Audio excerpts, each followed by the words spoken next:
Hello, welcome back to elite recipes. நம்ம இன்றைக்கி baby corn பச்சடி எப்படி செய்கிறதுன்றதை பார்க்க போகிறோம். பேபிகார்னை வச்சு ஃப்ரை பண்ணியிருக்கலாம், பொரியல் பண்ணியிருக்கோம். பட் பச்சடி கொஞ்சம் டிஃப்ரெண்ட்டான ரெசிபி தான். இது ரைஸ் லஞ்ச் ரெசிபிக்கு ரொம்ப நல்லாயிருக்கும். நீங்கள் சப்பாத்திக்கும் இதை வச்சு சைட் டிஷ்ஷாக தொட்டு சாப்பிடலாம். இப்போ இதுக்கு நான் ஒரு பேக்கெட் பேபிகார்ன் வாங்கியிருக்கேன். நான் பீல்டு பேபிகார்ன்ஸ் தான் வாங்கியிருக்கேன். இதுக்கு green chillies 4, red chilli 2, tomato 2, கறி லீவ்ஸ் கொஞ்சம், பேபிகார்ன் ஒரு பஞ்சு. துவரம்பருப்பு 100 ml கப்பில் 1/2 கப் எடுத்திருக்கேன். இந்த மெஷர்மெண்ட் வச்சு நம்ம செஞ்சோன்னா 4 பேர் நல்லா அழகாக சாப்பிடலாம். கொஞ்சம் புளி, டேமரிண்ட், கொஞ்சம் ஃபியூ ஸ்மால் ஆனியன்ஸு. தாளிக்கிறதுக்கு கடுகு, மஸ்டர்ட் சீட்ஸ்,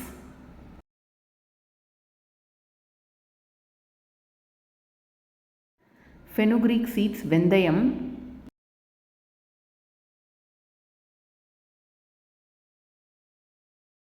மஞ்சத்தூள், டர்மரிக் பவுடர்,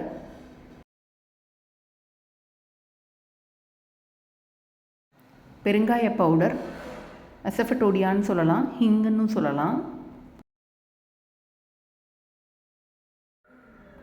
ஜீரா சீரகம்னு சொல்லுவோம்,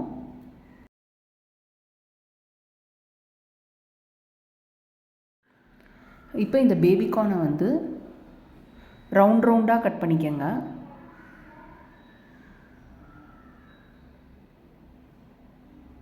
இப்போ இதை 2 ஹாஃப்ஸாக கட் பண்ணிக்கோங்க. அதை 3 ஹாஃப்ஸாக கட் பண்ணிக்கோங்க. ஸோ நமக்கு இந்த சைஸில் இருக்கணும். ஏன்னா பேபிகார்ன் ஒரு crunchy type of vegetable. So நமக்கு இந்த சைஸில் கட் பண்ணும்போது நம்ம பச்சடி வைக்கும்போது அது கரெக்டு பக்குவத்தில் அது வேகும். இந்த மாதிரி நீங்கள் மிச்ச பேபிகார்ன்ஸையும் கட் பண்ணிக்கோங்க. ஸோ இப்போ பாருங்கள், இந்த பேபிகார்ன்ஸ் எல்லாம் கட் பண்ணியாச்சு.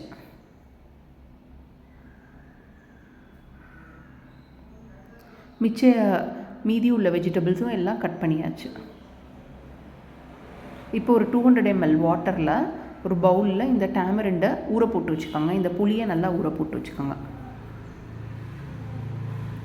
இப்போ நான் ஒரு சட்டியில் இந்த துவரம்பருப்பு அதில் ஆட் பண்ணி 400 ml வாட்டர் போர் பண்ணி இதை நான் இதில் வேக வைக்க போகிறேன். இப்போ இந்த பருப்பு ரொம்ப குழஞ்சி மசியக்கூடாது. சாம்பாருக்கு மாதிரி உதிரியாக தான் பருப்பு வெந்திருக்கணும். ஒட்டிக்காமல் இருக்கிறதுக்காக நான் ஒரு 3 to 4 drops ஆஃப் ஆயில் இதில் போர் பண்ணுறேன். இந்த ஆயில் போர் பண்ணுறதுனால நமக்கு பருப்பு ஒட்டிக்காமல் இருக்கும். லைட்டாக ஒரு பிஞ்சு டர்மரிக் பவுடர், மஞ்சத்தூள் இதில் சேர்த்துக்கிறேன். இப்போ பாருங்கள், இந்த தால் குக் ஆகிட்டுருக்கு. இது எப்படியும் உங்களுக்கு சிம்மில் 15 minutes ஆகும் வேகிறதுக்கு. ஸோ இந்த கன்சிஸ்டன்சியில் தால் குக் ஆகிருக்கணும். இது சாம்பார் வைக்கிற மாதிரி ரொம்ப குழஞ்சி போய் வேகாமல் உதிரியாக வெந்திருக்கு. இப்போ ஒரு கடாயை ப்ளேஸ் பண்ணி நான் 4 tablespoons ஆயில் போர் பண்ணுறேன்.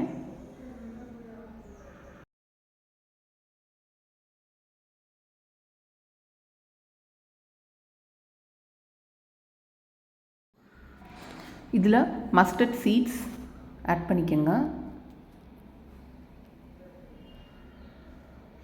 ஃபெனுக்ரீக் சீட்ஸ் ஆட் பண்ணிக்கோங்க. ஜீரா ஆட் பண்ணிக்கோங்க.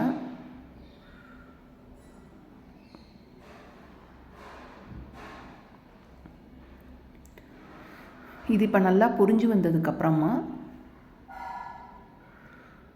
சின்ன வெங்காயத்தை ஆட் பண்ணிக்கோங்க.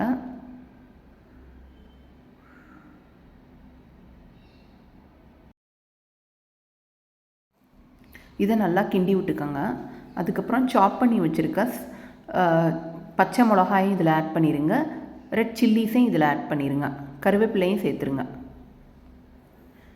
இது இப்போ நல்லா வேகட்டும். அப்போ தான் இந்த பச்சை மிளகா காரம், வரமிளகா காரம்லாம் அதில் போய் சாரும்.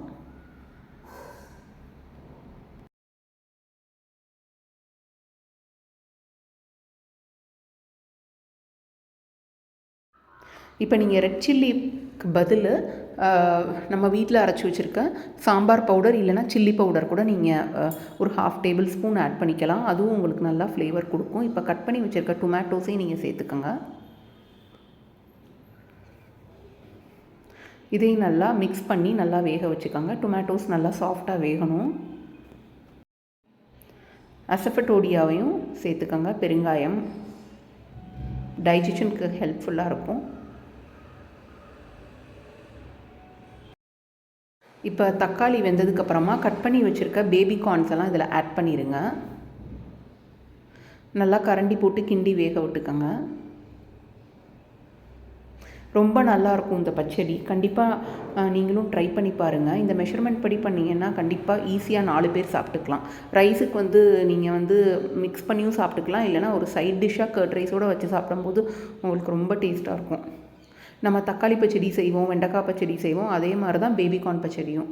எல்லா ஏஜ் பீப்புளுக்கும் இது ரொம்ப நல்லது. க்ரன்ச்சி டைப் ஆஃப் பச்சடி இது. இது இப்போ 5 மினிட்ஸ் சிம்லேயே நல்லா குக் ஆகணும். ஏன்னா இது க்ரன்ச்சி பேபி கார்ன்றனால இதுக்கு வேணுங்கிற சால்ட்டை இதில் ஆட் பண்ணிடுங்க. சால்ட் ஆட் பண்ணிவிட்டு நல்லா கரண்டி போட்டு கிண்டி வேக விட்டுக்கோங்க.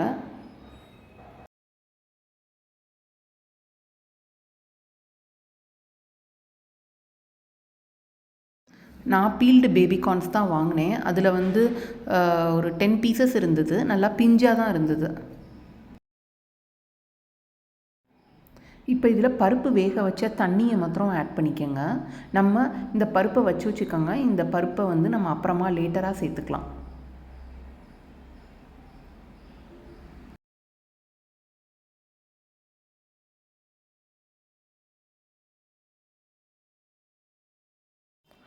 இதோட ஒரு 200 ml வாட்டர் இதில் ஆட் பண்ணிக்கோங்க. அப்போ தான் நமக்கு இந்த வெஜிடபிள்ஸ் எல்லாம் குக் ஆகிறதுக்கு சரியாக இருக்கும்.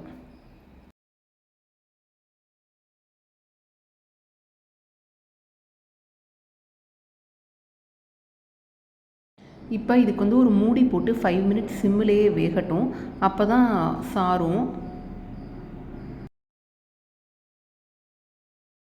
ஒரு 2 தடவை மூடியை திறந்து பார்த்துட்டு பாருங்கள் பேபிகார்ன் வெந்திருக்கா இல்லையான்றதை. பேபிகார்ன் ஒரு வேகிறதுக்கு எப்படியும் 5 to 10 மினிட்ஸ் ஆகும். ஸோ இப்போ நல்லா பேபிகார்ன் சாஃப்டாக வெந்திருக்கு. இந்த ஸ்டேஜில் இப்போ நீங்கள் நம்ம ஊற வச்சுருக்க புளி தண்ணியை இதில் ஆட் பண்ணிடுங்க. டாமரிண்ட் வாட்டர் ஜஸ்ட் ஒரு கிண்டிட்டு லைட்டாக ஏற்கனவே நம்ம பருப்பு வேக வச்சுருக்கோம்ல, அந்த பருப்பையும் இதில் சேர்த்துருங்க. குக்டு தால் இது. பருப்பு பாருங்கள் இந்த மாதிரி வெந்திருக்கணும். ஒன்றா உதிரியாக வெந்திருக்கணும். நம்ம மத்தியானம் சாம்பாருக்கு வைக்கிற மாதிரி குழஞ்சி போய் பருப்பை வேக வைக்கக்கூடாது. இதுக்கு இந்த மாதிரி வெந்தால் தான் இந்த பச்சடிக்கு டேஸ்ட்டாக இருக்கும். இப்போ லைட்டாக ஒரு சாஃப்ட்டு மிக்ஸ் இதுக்கு கொடுத்துருங்க. பருப்பெல்லாம் கொஞ்சம் உடையாமல் பார்த்துக்கோங்க. ரொம்ப வாட்டரியாகவும் இருக்கக்கூடாது, ரொம்ப திக்காகவும் இருக்கக்கூடாது. இந்த கன்சிஸ்டன்சியில் இருக்கணும் பச்சடி. இப்போ நீங்கள் இந்த பருப்பு எல்லாமே சாரணுன்றதுக்காக நீங்கள் இதை மறுபடியும் நீங்கள் ஒரு மூடி போட்டு 5 மினிட்ஸ் சிம்மில் நீங்கள் இதை வேக வச்சுக்கோங்க. எல்லாமே நல்லா சாந்துடும். ஹோப் இந்த வீடியோ உங்களுக்கு பிடிச்சிருக்கும்னு நினைக்கிறேன். சப்ஸ்கிரைப் பண்ணுங்கள், லைக் பண்ணுங்கள், கமெண்ட் பண்ணுங்கள், ஷேர் பண்ணுங்கள்.